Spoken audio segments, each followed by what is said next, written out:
नमस्कार दोस्तों, एक बार फिर से स्वागत है आप सभी का आपके अपने YouTube channel maths by Gajendra Singh पर। दोस्तों एनटीपीसी प्रीवियस ईयर के सवाल हैं और ये पहला सवाल ये कह रहा है कि यदि tan a बराबर 15/8 तथा tan b बराबर 7/24 है तो cos a माइनस b की वैल्यू ज्ञात करो। इस टाइप के सवाल हो तो हमें पहले tan को लंब, आधार और कर्ण के हिसाब से देखना है, फिर उसी एंगल के हिसाब से हमें साइन कोस भी निकालने हैं और हमें cos a माइनस बी का फॉर्मूला भी याद होना चाहिए। तो क्या क्या जानकारी की हमें ज़रूरत होगी वो देखते हैं। पहले देखो, साइन कोस को याद करने के लिए, साइन कोस के जो फॉर्मूले हैं उनको याद करने के लिए हमें क्या करना पड़ेगा, पहले लेना पड़ेगा कि sine cos tan cot sec cosec इनकी वैल्यू कैसे प्राप्त करते हैं। देखो एल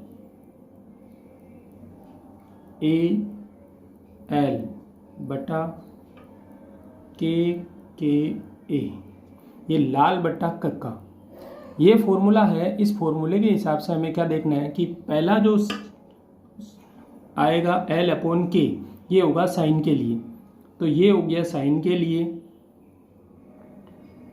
ये होता है कोस के लिए और ये होता है टेन के लिए। तो टेन की यहाँ से वैल्यू हमें क्या मिलेगी, लंब बटे आधार, मतलब जो टेन का मान दिया है ये क्या है, लंब बटे आधार है।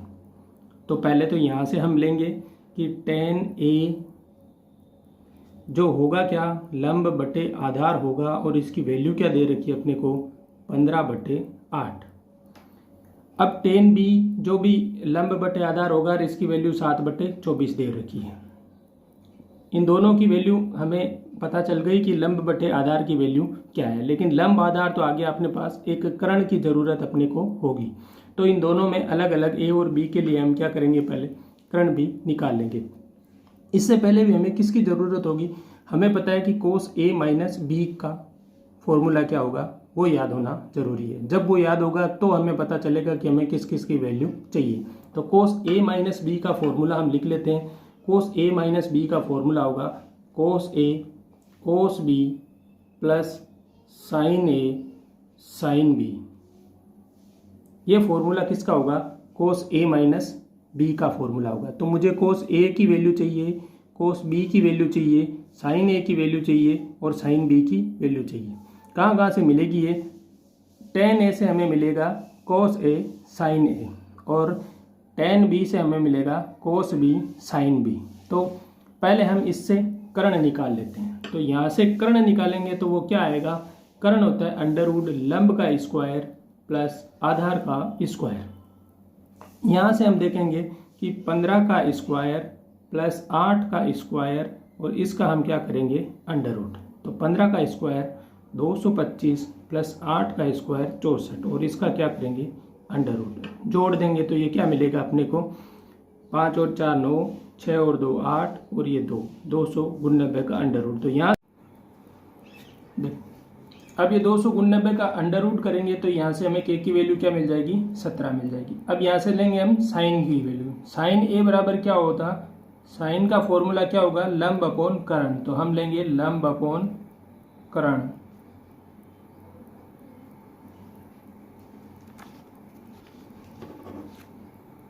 तो लंब की वैल्यू हमें यहाँ से मिल जाएगी, लंब है 15 और कर्ण मिल गया अपने को 17।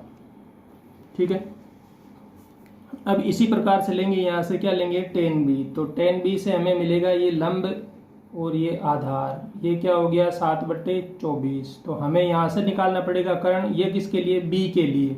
जब बी के लिए कर्ण निकालेंगे तो वही अंडरवुड में 7 का स्क्वायर प्लस 24 का स्क्वायर, तो इनका स्क्वायर करेंगे तो के की वैल्यू मिलेगी। देखो स्क्वायर करने के लिए, दो अंकों का स्क्वायर करने के लिए एक आसान ट्रिक है, 4 का स्क्वायर करो 16, हाथ की 1, 2 को 4 से गुणा किया 8, 8 को 2 से गुणा किया 8 दूनी 16, 16 और 1 17, हाथ की 1 और 2 का वर्ग करेंगे तो 4 और 1 5, तो 24 का वर्ग क्या होगा, 576।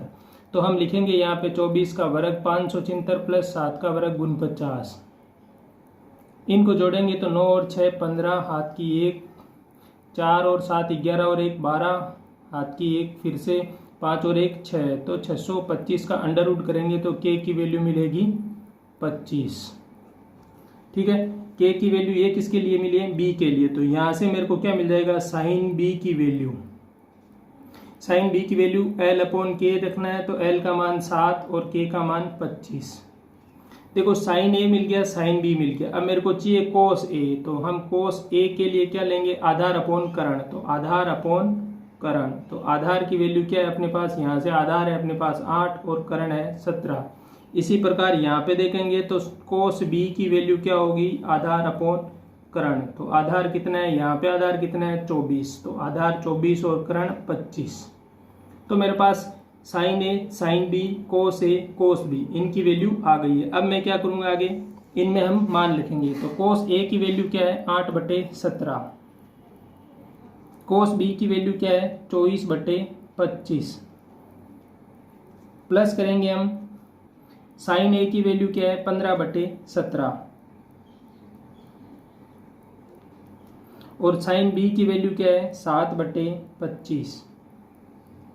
अब देखो एलसीएम लेंगे तो ये 17/25 तो एलसीएम हमने 17/25 ही ले लिया, सीधा ही रख रखा हूं मैं एक बार के लिए 17/25। अब 17/25 का भाग एक बार 8 को 24 से गुणा करेंगे, तो 24 को 8 से गुणा करो आप, 8 चुके 32, 7 के 3, 8 दूनी 16 और 3 19, तो ये कितना हो गया 192 प्लस, अब 15 को 7 से गुणा करो तो ये मिलेगा अपने को 105। अब 192 और 105 इनको जोड़ेंगे तो क्या मिलेगा 7, 9 और ये 200, 297, तो 297/25 को 17 से कर लो गुणा, तो हम 25 को 17 से गुणा कर लेते हैं,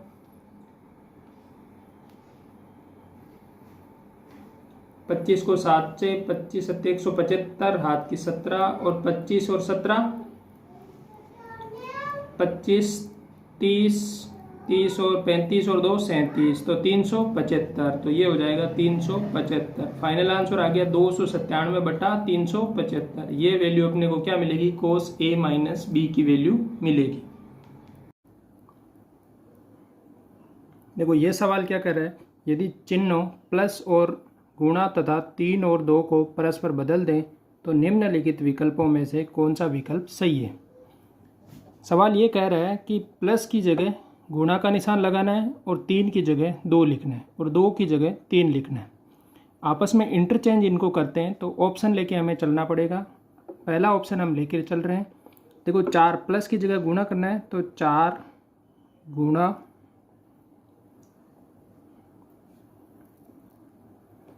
2 की जगह 3 लिखना है तो 3, गुणा की जगह प्लस करना है तो प्लस और 3 की जगह 2 लिखना है तो 2।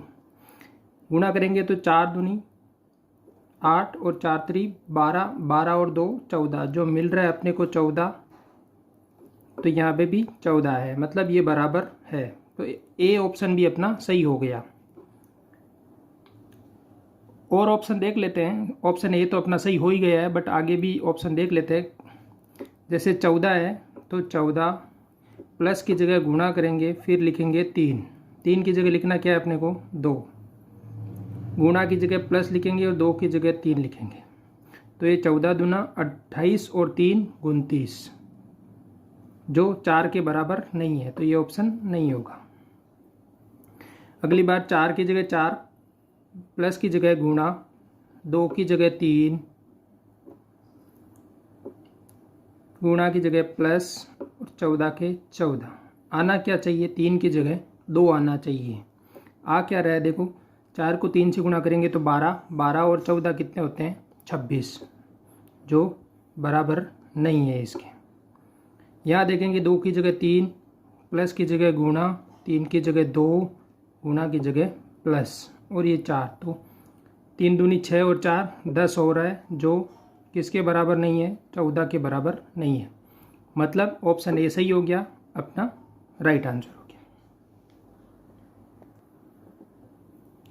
ये सवाल क्या कह रहा है, देखो 288 रुपये को 2:3:5:6 के अनुपात में विभाजित किया जाए तो रुपयों में संबंधित अनुपात होंगे। मतलब 288 रुपये को 2, 3, 5 और 6 के अनुपात में विभाजित करना है। 4 अनुपात में विभाजित करना है तो सीधा ही हम देखेंगे कि इन चारों को जोड़ लेंगे और इनका भाग लगा देंगे, वहाँ से हमें 1 की वैल्यू मिल जाएगी। जब 1 की वैल्यू मिल जाएगी तो हम उसे 2 से गुणा करेंगे तो 2 की वैल्यू मिल जाएगी, 3 से करेंगे तो 3 की, 5 से गुणा करेंगे तो 5 की और 6 से गुणा करेंगे तो 6 की वैल्यू मिल जाएगी। देखते हैं, देखो सवाल, ये 288 और 2, 3, 5 और 6 जोड़ेंगे तो 2 और 3 5, 5 और 5 10, 10 और 6 16। तो 288 में 16 से भाग दे देंगे। 16 से भाग देंगे तो 16 एकम 16 एक बार जाएगा, 32 ज़्यादा हो गया तो एक बार भाग गया। शेष क्या रहेगा? 288 में से शेष क्या रहेगा?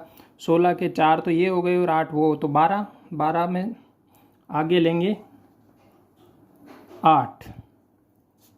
जब 8 लेंगे तो ये कितना हो जाएगा? 128, और 128 में 16 से भाग देंगे तो 8 बार भाग जाएगा। तो यहाँ से हमें मिल गया 1 की वैल्यू क्या आ गई? 8 मिल गई। तो 1 की वैल्यू 8 मिल गई तो 2 की वैल्यू क्या हो जाएगी? 36 रुपये हो जाएंगे। 2 अनुपात वाले के पास, 3 वाले के पास हो जाएंगे 72 रुपये, 5 वाले के पास हो जाएंगे 90 रुपये और 6 वाले के पास हो जाएंगे 108 रुपये। तो टोटल करेंगे तो ये क्या आएगा अपने पास? 200,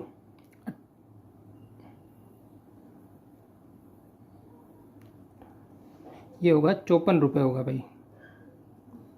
18 को 3 से गुणा करेंगे तो 54, 18 दिया 54। अब देखो, अगर वापस देखते हैं तो जोड़ के देखेंगे तो भी 288 मिलना चाहिए। 6 और 4 10, 10 और 8 18, आपकी 1, 3 और 1 4, 4 और 5 9, 9 9 18, आपकी 1, 1 और 1 2, तो 288 रुपये मिल रहे हैं। तो इनका रुपए में वैल्यू 36, 54, 90 और 108 हो गई। ये शॉर्ट ट्रिक से किया है। लॉन्ग मेथड करते तो हम पहले मानते कि पहले के पास कितने रुपए हैं? 2x, दूसरे के पास 3x, फिर तीसरे के पास 5x और चौथे के पास 6x।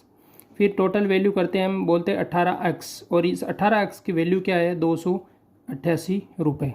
18x की वैल्यू 288 है तो यहाँ से मिले अपने को नहीं, 16x की वैल्यू 288 है तो x की वैल्यू अपने को मिलती 18, और इस x की वैल्यू वापस हम यहाँ रखते तो ये अपने को मिल जाता 36, 54, 90 और 108। लेकिन हमने x की जगह 1 मान लिया और 1 मान के इसको सिंप्लीफाई जल्दी हो गया।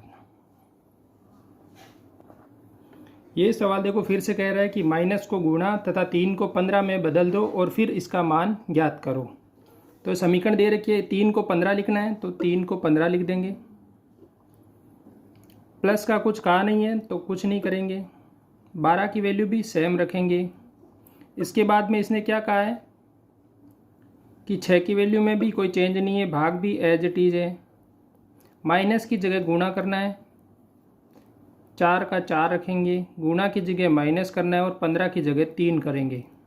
अब देखो पहले क्या सोल्व होगा? भाग सोल्व होगा। तो 15 प्लस 12 में 6 का भाग देंगे तो 2 इंटू 4 माइनस 3।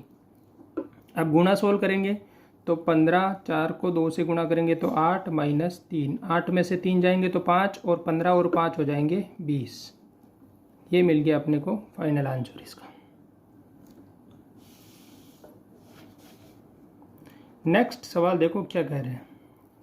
एक फोरमैन के रूप में कार्तिक और राजू 2 व्यक्ति काम कर रहे हैं और ये कह रहा है कि कार्तिक राजू से 2 गुना सक्षम है। मतलब कार्तिक राजू से 2 गुना ज़्यादा काम करता है। मतलब राजू अगर काम 1 दिन में करता है, राजू अगर 2 दिन में काम करता है तो कार्तिक उस काम को क्या करेगा?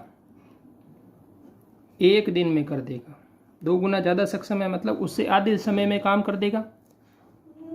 राजू 2 दिन में करता है, कार्तिक 1 दिन में करता है। वे दोनों मिलकर 20 दिन में काम को पूरा करते हैं। जब दोनों मिलकर 20 दिन में काम करते हैं तो टोटल काम कितना हो जाएगा? 2 और 3 और तो काम हो जाएगा टोटल, 3 को 20 से गुणा कर देंगे तो 60 काम होगा। क्योंकि राजू अगर 2 दिन में 1 काम करता है तो ये हो जाएगा कुल काम। कैसे? 2 दिन में 1 काम करता है तो राजू 20 दिन काम करेगा, तो 20 दिन में वो कितना काम करेगा? 10 काम करेगा।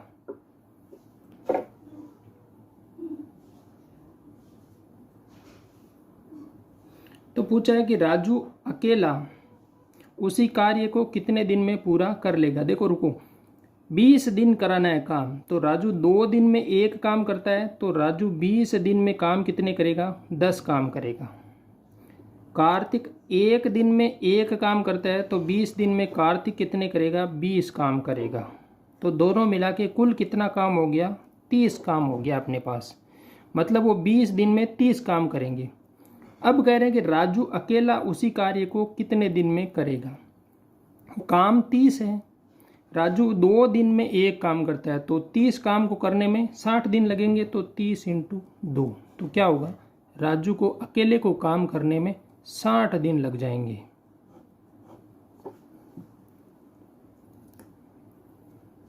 देखो अगला सवाल लाभ हानि का सवाल है।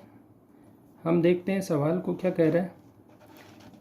जोशी एक बस 15% की हानि पर 5100 रुपये में बेचता है। उसे 15% लाभ पाने के लिए उस बस को किस कीमत पर बेचना चाहिए। 15% हानि हो रही है, मतलब 100 में से 15 को घटा दो। 100 में से 15 घटाएंगे तो मिलेगी 85। तो 85% की वैल्यू क्या दे रही है, 5100 रुपये। मतलब वो 5100 रुपये में बेच रहा है, वो वैल्यू उसकी 85% की वैल्यू है।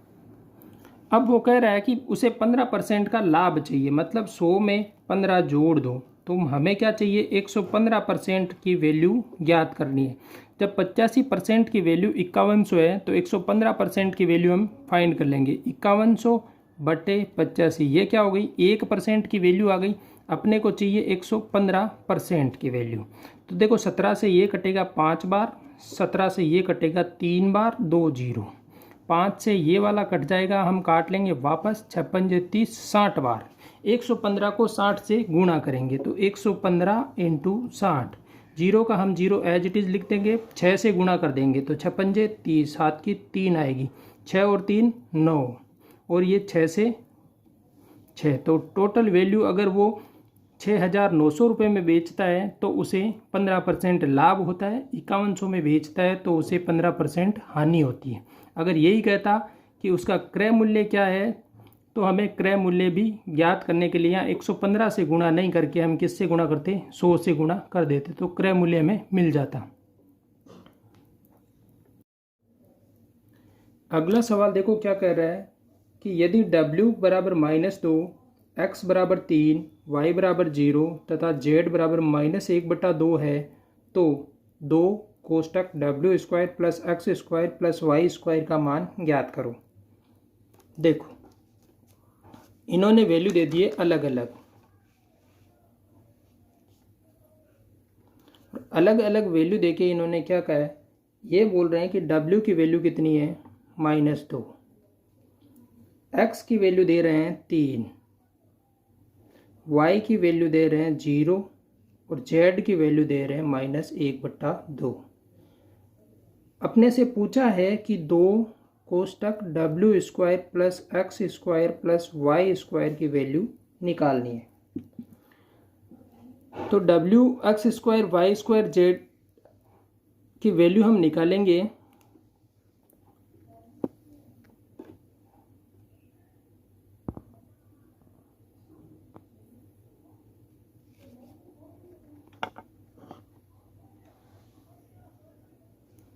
तो 2 कोष्टक w की वैल्यू -2 का होल स्क्वायर, x की वैल्यू 3 का होल स्क्वायर, y की वैल्यू 0 का होल स्क्वायर। देखो 2 बार 2 का स्क्वायर 4, माइनस माइनस प्लस हो गया, 3 का स्क्वायर 9 प्लस 0, 9 और 4 13, 13 को 2 से गुणा करेंगे तो 26। तो फाइनल आंसर क्या मिल गया अपने को, 26।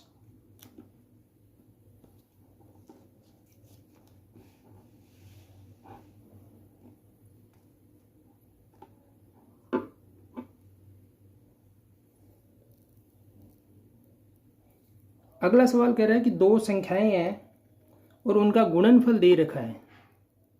2 संख्याओं का गुणनफल इन्होंने दिया है 26 46।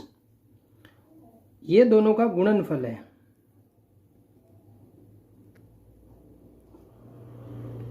एलसीएम वो दे रहे हैं कि एलसीएम है 42 और एचसीएफ पूछा है। तो ये फॉर्मूला होता है एलसीएम इंटू एचसीएफ। और ये बराबर होता है गुणनफल के।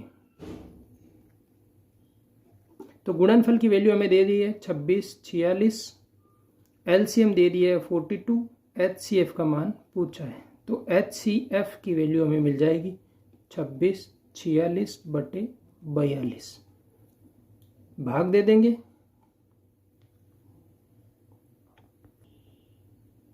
तो ये कट जाएगा 63 बार। तो ये एचसीएफ आ गया 63, एलसीएम आ गया 42।